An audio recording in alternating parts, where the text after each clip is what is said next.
عارف إن أكتر الناس اللي بتتكلم على الاستحقاق ما بتكونش مستحقة أصلا؟ عارفين انتوا الشخص اللي بيمشي في الشارع ده ويقول يا أرض تهدي ما عليكي قدي، يحسسك إنه امتلك الدنيا وما فيها، وهو لو جبته وسألته عن أبسط أساسيات الحياة هيغرق في شبر مية. أهو ده بقى نموذج الاستحقاق المزيف في أبهى صوره. إن إحنا بقينا عايشين في زمن المنظرة الكدابة، الزمن اللي إحنا بنشتري فيه حاجات مش محتاجينها بفلوس مش معانا علشان نبهر ناس إحنا أصلا ما بنحبهمش. بنرسم صورة براند من بره، بس من جوانا في فراغ محتاج يتملي بجد. تلاقي الواحد من دول قايم من نوم العصر وما عندهوش مهارة واحدة تسنده، ويدخل بكل ثقة يقولك إيه، أنا ليه ما باخدش 100,000 جنيه في الشهر؟ أنا طاقتي أكبر من المكان ده. يا حبيبي أنت طاقتك أصلا يا دوب تكفيك تعمل سكرول بيها على الموبايل، وجاي تقول المكان مش مقدرني؟ الناس دي في الحقيقة ما بتكونش مغرورة، هي بتكون خايفة، خايفين يواجهوا الحقيقة، حقيقة إن الاستحقاق لازم يجي بعد السعي مش قبله. والسؤال الخطير هنا بقى، هل أنت بتشتغل علشان تستحق، ولا بتقنع نفسك إنك تستحق علشان تهرب من الشغل؟ في الحلقة دي أنا هكشف لك فخ الاستحقاق المزيف، الفخ اللي ممكن معظمنا يقع فيه، وإزاي ممكن يأثر عليك نفسيا، وكمان نعرف إزاي نحمي نفسنا من تأثيرهم هم علينا وما نقعش في الفخ ده. في علم النفس حاجة اسمها وهم التفوق. وهم التفوق ده هو إن أغلب البشر بيبقى عندهم عشم في نفسهم زيادة. كل واحد بيكون شايف نفسه أذكى من المتوسط، وذوق أكتر من المتوسط، وأشطر من المتوسط، رغم إن ده مستحيل رياضيا. هو لو احنا كلنا فوق المتوسط، مين بقى اللي هيبقى متوسط ومين اللي هيبقى تحت؟ على رأي توفيق الدق، هي كلها بقت فتوات، ما مين اللي هيتضرب. بس الحقيقة إن العقل سوسة، بيحب يخدع نفسه ويصور لك إن أنت جامد علشان يحميك من وجع الحقيقة. الحقيقة إنك ممكن تكون لسه قليل أو متأخر، أو لسه محتاج تفرم نفسك شوية في الشغل. فمن هنا بيبتدي الاستحقاق المزيف. والموضوع غالبا مش بيبتدي بالمنظرة الكدابة كده مرة واحدة، بس بيبتدي من محاولة يأسة من الواحد علشان يحس إن هو مش قليل في عيون نفسه، فبيخترع بطولة وهمية يعيش فيها. لو فاكر إن المنظرة الكدابة دي غرور، يبقى أنت فاهم الموضوع غلط خالص. الغرور ده دايما بيبقى من فوق، يعني حد شايف نفسه أعلى من الكل، لكن المنظرة الكدابة دي بتكون طالعة من تحت، من منطقة ضعف. الغرور بيكون فعلا شخص شايف نفسه، إنما اللي بيتمنظر ده بيكون شخص خايف يبص لنفسه في المراية من غير فلتر. علشان كده الاستحقاق المزيف عمره ما كان ثقة في النفس. الثقة الحقيقية دي بتكون حاجة هادية خالص، مش محتاجة صوت عالي، ولا محتاجة تقعد تقنع في الناس بجمالها. إنما الاستحقاق المزيف ده صوته عالي وعلى طول مستعجل، ودايما حاسس إنه لازم يثبت حاجة، ويثبتها دلوقتي حالا. وهنا يا جماعة الفرق الخطير بين الصورة والهوية. الصورة دي سهلة، بتتعمل في يوم، بوست، صورة حلوة، كلمتين إنجليزي في نص الكلام، ولقب حلو كده على السوشيال ميديا، وشكرا ألف مبروك. لكن الهوية بتتبني في سنين، سنين من الفشل والشغل والتجارب والوجع، الوجع اللي بيتقل الشخصية. في ناس بقى استسهلت، بدل ما يتعبوا ويبنوا هويتهم قرروا يختصروا الطريق ويعيشوا جوه الصورة. تلاقيه بيتكلم صح وبيستخدم مصطلحات كبيرة وبيقلد الناجحين في حركاتهم، بس لو شلت الصورة دي مش هتلاقي حاجة تسنده، هتلاقي فراغ. عالم النفس وينيكوت كان بيسمي الحالة دي الشخصية المزيفة. إنسان عايش بشخصية اتخلقت علشان ترضي الناس مش علشان تعبر عنه، فتبقى الصورة شغالة واكلة الجو، والإنسان الحقيقي مستخبي وراها ومستني دوره يطلع، بس هو مش عارف امتى. علشان كده الحكم السريع دايما بيغلطنا. مش كل واحد واثق بيبقى فاهم، ومش كل واحد هادي بيكون ضعيف. في الزمن اللي احنا فيه ده الصوت العالي بيخدع، والصورة الحلوة بتضحك على عقولنا، بس الحقيقة إن قيمتك الحقيقية مش هي اللي بتطلع في الستوري. قيمتك هي اللي بتبان لما الكاميرا تتقفل وتتحط في موقف بجد. وعلشان كده المنظرة الكدابة دي مش مشكلة أخلاق، هي في الأساس مشكلة هوية. طب تعالوا نسأل سؤال، ليه إنسان عاقل قرر يعيش في كذبة أو في صورة مش حقيقته؟ الموضوع مش كسل ومش قلة أخلاق، هو ليه عمق أكبر من كده شوية. أول سبب الرعب من العادية، الرعب من إنك تكون شخص عادي. إنك تكون شخص عادي بقت فكرة مرعبة عند ناس كتير، يعني ولا أنت فاشل ولا أنت عبقري، مجرد واحد زينا كلنا. في زمن السوشيال ميديا العادي بقت تهمة، فالدماغ بيبتدي يدي أمر طوارئ، أنا لازم أكون حاجة، أي حاجة، المهم ما أكونش عادي. ومن هنا بتبدأ سبوبة المنظرة دي. السبب التاني الهروب من الفراغ. في ناس لما بتقعد مع نفسها 5 دقايق من غير ولا موبايل ولا ضوضاء بتحس إن في ثقب أسود جواها، مفيش إنجاز حقيقي، مفيش معنى، مفيش حاجة تسند عليها. فبدل ما يملى الفراغ ده بشغل أو تعب، يروح يملاه برواز ويلبسه لقب، يعيش كاركتر، يخترع قصة، أي حاجة تقول للعالم أنا موجود أهو يا جماعة بصوا عليا. السبب التالت هشاشة الأنا، وده بقى أخطرهم. تلاقي الشخص من بره جبل ومن جوه بسكوتة، أي سؤال يهزه، أي نقد يكسره، أي مقارنة يحسها تهديد وجودي. وده ليه؟ علشان شخصيته في الأساس مبنية على وهم، فتلاقيه دايما بيدافع وبيزعق وبيبرر، مش لأنه واثق، لأنه خايف إن الصورة تقع والناس تشوف الحقيقة اللي وراها. السبب الأخير القفزة الوهمية أو التعويض النفسي. لما الإنسان بيحس إنه متأخر عن اللي في سنه، أو إنه خد قرارات ضيعت جزء كبير من عمره، عقله بيحاول يعوضه. فبدل ما يرجع خطوة لورا ويبدأ صح، بيعمل نطة أو قفزة وهمية لقدام. عايز يستحق قبل ما يسعى، وعايز يظهر قبل ما يحقق حاجة فعليا. وعلشان نكون منصفين، الناس دي مش أشرار، هم بس زي ما قلت لكم بيهربوا من مواجهة نفسهم، لأنها مواجهة صعبة ومحتاجة شجاعة. بس المشكلة إن الهروب ده مع الوقت بيتحول لماسك أو قناع بيلزق في الوش، لدرجة إن الإنسان نفسه بينسى هو كان مين قبل ما يلبس القناع ده. بس الناس اللي بتتمنظر دي فيها واحد كذاب، وده احنا قلناه، إنما فيها واحد أخطر بكتير بقى. يعني الكذاب ده أمره سهل، بيتقفش بسرعة، بس اللي هحذرك منه دلوقتي هو ليفل الوحش اللي بيتمنظر ومصدق كذبته. الشخص ده يا جماعة مش بيمثل علينا، ده عامل لنفسه غسيل مخ ذاتي، حكى القصة لنفسه 100 مرة لحد ما عقله الباطن قال له خلاص يا معلم انت جامد. وده بيكون أخطر نوع، لأنه ملوش كتالوج للرجوع. الكذاب العادي ده ممكن يفك لو واجهته، لكن ده لو جيت قلت له فين النتيجة، يبص لك نظرة كده اللي هو انت يا حرام، انت لسه بتؤمن بالنتائج الأرضية؟ انت لسه في مرحلة المادة؟ انت قديم قوي. بتلاقيه عايش كده في دور الناجح المستتر أو العبقري اللي سابق عصره، بس هو في الحقيقة زي ما يكون راكب عجلة جوه مخه، وعمال يمسح في عرق وهمي ويقول لك شفت انا سبقت الكل، وهو اساسا ما اتحركش من مكانه من الصلاه. تساله عن مجهوده ويلبس لك وش الفيلسوف، ويرد بكلمتين زي مثلا انا لا اؤمن بالشقاء، انا اؤمن بالجذب. جذب اما يجذبك يا بعيد. انت ما فيش اماره واحده على كلامك. الشخص ده يا جماعه مش بيضحك على نفسه، ده بيعمل لنا حاجه اسمها تلوث سمعي وبصري. ركز بقى، بيخليك وانت بتتعب وبتسعى وبتموت نفسك تحس ان انت اللي غلط، وانك انت اللي قديم ومش فاهم اللعبه. بيبيع لك وهم متغلف بوعي، وده بيكون زي السم القاتل، لانه بيبوظ بوصله النجاح الحقيقي عند الناس. ده مش محتاج نقاش منطقي، ده محتاج خضه تفوقه. بس المشكله ان هو بيكون عامل ميوت لاي صوت حقيقي ممكن يصحيه. طيب بعد الدش اللي فات ده، السؤال الطبيعي بقى هنا، ازاي اميز الناس دي او اعرفهم ازاي؟ يعني عايز اعرف اللي قدامي ده وهو واثق في نفسه بجد وراجل واصل بجد، ولا استحقاقه مزيف وبيشتغلني. ركز معايا في العلامات دي، علشان هتحس انك معاك جهاز كشف الكذب في ايدك. العلامه الاولى كلام اكتر من فعل. تلاقيه بيتكلم طول الوقت عن الخطه الخمسيه والرؤيه العالميه والمستقبل اللي ملوش زي، بس لما تيجي تدور على ارض الواقع مفيش طوبه واحده اتحطت. هو بيستخدم الكلام كمسكن، بيحكي عشان يوهم عقله انه عمل انجاز. يعني ببساطه كده هو ملك البرزنتيشن بس مفيش بروجكت. العلامه التانيه قصصه دايما مثيره، دايما فيها دراما وتفاصيل ومعارك خاضها لوحده، بس نهايتها دايما واحده، مفيش نتيجه. دايما في كلمه بس، كانت هتظبط بس الظروف، كنت هبقى مليونير بس الوقت ما جاش. القصه بتكبر والنتيجه بتصغر لحد ما تختفي. تالت علامه الحساسيه المفرطه. جرب بس تساله سؤال بسيط، طب ايه اللي اتحقق لحد دلوقتي؟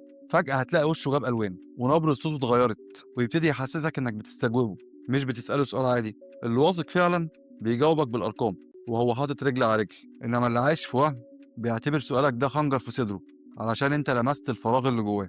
اللي عايش في وهم بيحارب مش بيجاوب. العلامه الرابعه دايما في الطريق، بيكون ملك الجمل اللي من نوعيه ايه، انا شغال على حاجه كبيره قوي، قريب جدا هتسمعوا اخبار عني هتكسر الدنيا، وقريب دي بقالها سنين، والطريق اللي هو فيه دوت ملوش اخر. مفيش محطات، مفيش تواريخ، مفيش اي اماره، هو بس على وشك النجاح بقاله سنين. خامس علامه غياب الدليل، بيكون شاهد زور على نفسه، مفيش ارقام، مفيش شغل ملموس، مفيش بني ادم واحد استفاد منه بجد. كل اللي حيلته شهاده منه لنفسه. لو سحبت منه الميكروفون ومنعت عنه الكلام مش هيتبقى منه غير بدله شيك وكرسي فاضي. وعلشان ما اظلمش حد، مش اول ما تلاقي علامه من دول في شخص تحكم عليه، احنا هنا مش بنوزع تهم، لكن في خلطه كده لو شفتها اعرف انك في منطقه الخطر. يعني تلاقي كلام كتير ومعاه غياب ادله، دي لوحدها كفايه جدا. وعود بقالها سنين ودفاعيه مفرطه لما تساله عن النتائج، يبقى انت هنا قطعت الشك باليقين. هي عامله زي اعراض دور البرد، مش لازم تعطس وتكح وتسخن في نفس اللحظه عشان يبقى عندك برد، سخنت وكحيت بس خلاص. فلو لقيت علامتين او ثلاثه من دول اجتمعوا في اي شخص بالزياد غياب النتيجه ملموسه، يبقى انت قدام حاله استحقاق مزيف كامله الاركان، حتى لو لابس اشيك براند في العالم. هنا بقى لازم نجاوب على سؤال بيحرق دم المجتهدين كلهم، لو الكلام اللي انت قلته ده حقيقي، طب ليه في ناس من الناس دي بتنجح؟ الاجابه بصراحه من غير تزويق، الانطباع الاول بيخطف العين، سواء على السوشيال ميديا او في الشغل او في الحياه الحقيقيه. الناس بتميل تصدق الثقه حتى لو كانت كدابه. في البيزنس مثلا اللي بيتمنظر ده بيكسب لانه بيعرف يبيع الهوا في ازايز، بياخد اللقطه في الاجتماعات، وبيرص مصطلحات بتبهر اللي قدامه، فبياخد الفرصه قبل ما الشخص الهادي اللي قاعد يشتغل يتكلم. اللي بيتمنظر ده بينجح او ساعات بينجح لانه بيستغل قصر نفس اللي حواليه، لاننا كبشر بقينا بنحب النتائج السريعه والحكايات المبهره، فهو بيعرف يديك برزنتيشن مبهر عن نجاح لسه ما حصلش، فبيكسب ثقه الناس مؤقتا. يعني هو بينجح كواجهه مش مؤسسه، بيعرف يلم الفرص، بس مع اول شغل حقيقي او اختبار فني ليه بيبان انه فاضي من جوه. النجاح المبني على المنظره ده بيكون عامل زي ديكور السينما بالظبط، من بعيد شكله قصر فخم بس من وراه خشب ابلكاش. فلو شفت واحد من دول ناجح في الحقيقه ما تتغرش، لان انت هنا بتشوف الافتتاح بتاعه بس مش هتحضر النهايه، لان القصر اللي هو بنيه لنفسه ملوش اساس يسنده. خلونا نهدى شويه بقى ونقفل السيره عن الناس وتعالى نتكلم عنك انت. مش هتهمك ولا هكشف المستور بتاعك، هوقفك بس شويه قدام المرايه وخليك صادق مع نفسك وجاوب من جواك. عمرك كبرت حكايه شويه علشان تحس انك ما سبقت سنك؟ عمرك سبت الناس تفهم انك واصل اكتر من الحقيقه وسكت؟ طب عمرك اتكلمت عن اللي ناوي تعمله باسلوب وبطريقه يدي ايحاء انك عملته خلاص؟ انا عارف انك مش قاصد تكذب، انت بس كنت بتحاول تحمي احساسك قدام الناس. بس خلي بالك، لان في شعره رفيعه قوي بين الطموح وبين المنظره. الطموح حاجه بتوجع، بيحسسك انك لسه ناقص، فبيشدك لقدام ويخليك تعرق وتشتغل. انما المنظره ده مخدر، بتديك احساس وهمي انك وصلت، فبتخليك تريح وانت لسه واقف في مكانك. اسال نفسك السؤال اللي مفيش حد بيحب يجاوبه: هو انا بشتغل عشان اكون، ولا بتكلم بزياده علشان احس اني بقيت؟ في لحظه صغيره بتمر علينا كلنا بنقف فيها مع نفسنا وبنختار، لا اما نواجه الحقيقه المره يا اما نزوقها. والمشكله مش في التزويق، المشكله انك لو فضلت تدهن وتبيض القشره اللي من بره هتنسى مع الوقت الاصل كان شكله ايه. الكذب على النفس مش بيبدا كبير، بيبدا بجمله صغيره: لما الظروف تتحسن هطلع الوحش اللي جوايا، او انا اصلا اكبر من المرحله دي فمش لازم ابذل جهد. بس مع الوقت الجمل دي بتتحول لهويه، وساعتها الخطر الحقيقي بيبدا، لانك كده هتضيع عمرك وانت بتحرس تمثال كرتون صممته لنفسك، وسايب البني ادم اللي جواك يموت من الجوع. تعالوا بقى نبص على الصوره الكبيره شويه، لان الاستحقاق المزيف ده مش مجرد حاله فرديه، دي عدوى بتدمر اي مجتمع تخش فيه. وعارفين مين اول ضحيه؟ اول ضحيه هي الشخص المجتهد، الشخص اللي بيشتغل في هدوء، اللي بيبني نفسه طوبه فوق طوبه، اللي بيغلط ويصلح ويتعلم. ده بيقف يتفرج بذهول على واحد بق كلامه اكتر من فعله وعامل دوشه، وواخد لقطه النجاح ومحطوط في كفه اعلى منه بكتير. ساعتها المجتهد ده بيبدا يشك، مش في العالم، ده بيشك في نفسه، بيحس انه قديم، انه بطيء، انه مش فاهم الدنيا والسبوبه ماشيه ازاي. وده من اخطر انواع الاحباط، انك بتخلي البني ادم الشريف يندم على شرفه والمجتهد يندم على تعبه. ومن هنا مفهوم النجاح نفسه بيتحرف. النجاح بدل ما يكون نتيجة مجهود وتراكم سنين بيتحول يبقى صوت عالي وشكل ومصطلحات مجعلصة، فهتلاقي الناس بتجري ورا الفريم وسايبين اللوحة نفسها، وتدخل بقى في دوامة المقارنات السامة. فانت بتقارن الواقع بتاعك المطحون بصورة متفلترة لواحد تاني، والمقارنة دي ظلمة جدا يا جماعة. واللي شاف حلقة هوس المقارنة هيفهم كلامي. ويا سلام بقى على الضغط الاجتماعي اللي بيجيلك من ورا الكلام ده: انت ليه لسه؟ ده فلان بقى علان وانت لسه مكانك. ضغط مرعب مبني على مسطره مكسوره ومعايير مزيفه ملهاش علاقه بالحقيقه. وفي الاخر اللي بيحصل ان ناس كويسه ومعدنها من ذهب بتتعب نفسيا وبتحس بالفشل، مش علشان هم فاشلين، عشان الميزان نفسه مغشوش. وعشان كده فهمنا للظاهره دي اهم بكتير من اننا نكرهها. احنا مش محتاجين نكره اللي بيتمنظروا دول، احنا محتاجين نصلح البوصله بتاعتنا ونعرف ايه اللي ليه قيمه بجد وايه اللي مجرد قشره. بعد كل اللي سمعته ده ممكن تحس ان الدنيا بقت غابه وان النجاح بقى ملوش طعم ولا لون. بس خليني اطمنك، الاستحقاق الحقيقي موجود وهيفضل هو العملة الصعبة، بس الفرق انه صوته دايما واطي. الاستحقاق الحقيقي مش محتاج يزعق عشان يتشاف. بتلاقي صاحبه مش مستعجل انه يحكي، ولا مهووس بانه يشرح نفسه لاي حد بيقابله، ولا بيخش في خناقات علشان يثبت انه فاهم، لانه ببساطة عارف هو مين. الاستحقاق الحقيقي ملوش ميزانية إعلانات، ومش لازم كل خطوة بوست، ولا مع كل حركة صورة، ومع كل مرحلة يكتب لنا رحلتي ملهمة.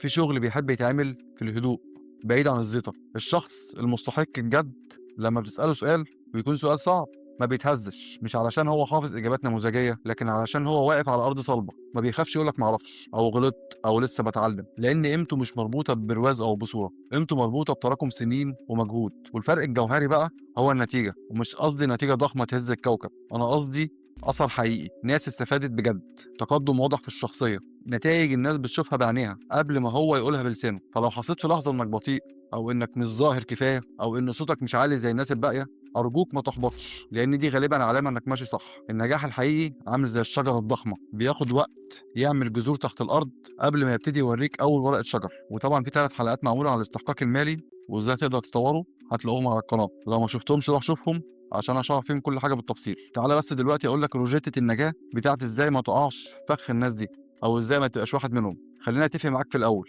مفيش حد فينا عنده حصانه 100% من فخ المنظره الكدابه دي. كلنا معرضين ان احنا نقع فيها، بس الشطاره ان في ناس بتصحى لنفسها بدري. علشان كده هقول لك 5 قواعد تحطهم حلقه في ودنك. اول قاعده، اسال نفسك قبل ما تعلن للعالم. قبل ما تطلع تقول للناس انا مين وبقيت ايه، اسال نفسك انا بعمل ايه حالا. مش كنت ناوي، ولا انا في الطريق، ولا لو الظروف، لا، دلوقتي ايه اللي خلص واتحط على الارض فعلا. تاني قاعده، اقطع الدوبامين الرخيص. كل رايك وكل كومنت بيحسسك انك مهم وانت لسه ما عملتش مجهود، ده سم في العسل، بيسرق طاقتك اللي المفروض تروح للشغل الحقيقي.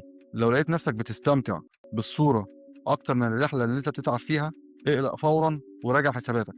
تالت قاعده، ابني نفسك، ما تعرفهاش. بدل ما تضيع مجهودك في انك تقعد تقول انا شخص طموح، اشتغل لدرجه ان الناس هي اللي تقول عليك كده من غير ما تفتح بقك. بدل ما تقول انا مميز، خلي شغلك هو اللي يتكلم عنك، مش انت اللي تضطر تقعد تشرح فيه. رابع قاعده، راجع نيتك قبل ما تدوس شير. مش قصدي شير عندي او شير عندي، برضو ماشي، راجع نيتك فيها. اسال نفسك انا بنشر ده ليه؟ علشان اقدم قيمه ومصلحه للناس، ولا عشان اهرب من فراغ جوايا ومحتاج شويه تسقيف يسكتوا صوت الشك اللي في قلبي؟ مفيش اجابه غلط على فكره، ممكن تكون محتاج ده وممكن تكون محتاج ده، بس في وعي بيحميك من الوقعه. خامس قاعده، دور على مرايه بجد. خلي في حياتك شخص واحد، شخص واحد بس تكون بتثق فيه، تكون وظيفته انه يسالك الاسئله الرزله، الاسئله اللي محدش بيحبها، ومن غير ما يطبل لك. فانت دلوقتي لو كل اللي حواليك شايفينك جامد جدا، فانت محتاج تغير الدايره دي. واهم قاعده بقى في الليله دي كلها، استثمر في القيمه مش في اللقطه. اللقطه بتخلص مع اول سكرول، لكن القيمه بتعيش وبتكبر. واللي بيبني نفسه بصدق مش محتاج يقف يثبت للعالم انه يستحق، لان الواقع هو اللي بيتكلم بالنيابه عنه. الخلاصه من غير لف ودوران، مش كل اللي حاسس انه يستاهل يستاهل فعلا. وفي فرق كبير بين انك تكون بني ادم طموح، وبين انك تكون بتستلف احساسك بقيمتك من خلال صوره او كلمتين حلوين وشويه تسقيف. الاستحقاق المزيف مش مجرد مشكله غرور، ده مخدر نفسي بيوهمك انك وصلت لقمه الجبل وانت لسه ما حركتش رجلك من على الرصيف، وبيسرق منك اهم حاجه بتملكها، بصيرتك، انك تشوف الحقيقه. وده تحذير مش مجرد نصيحه. لو فضلت تبني في صورتك قبل ما تبني قيمتك، هتفضل طول عمرك بتنهج علشان تثبت للناس انك جامد، وعمرك ما هترتاح. ولو فضلت مستني الاحساس بالاستحقاق يجيلك قبل ما تشتغل، عمرك ما هتتحرك، لان الاحساس ده هو المكافأة اللي بتيجي بعد التعب، مش البنزين اللي بيحركك في الاول. كارل يانج كان شايف ان اكتر حاجة الانسان بيهرب منها هي مواجهة نفسه، وده بالظبط اللي الاستحقاق المزيف بيديهولك، مهرب انيق من الحقيقة. هسألك سؤال واحد بس وبصراحة، لو كل الكلام ده اختفى ومفيش حد شافك، ولو مفيش بوست ولا لايك ولا شير ولا تسقيف، ايه اللي هيتبقى في ايدك؟ شغل حقيقي وتعب، ولا مجرد حكاية حلوة؟ قيمة بتنفعك وتنفع الناس، ولا صورة متلمعة في فلاتر؟ ما تنساش تسيب لي كومنت برأيك. فكر في السؤال كويس، واشوفكم الحلقة الجاية ان شاء الله. انا تيتو، ودي كانت رحلة وعي.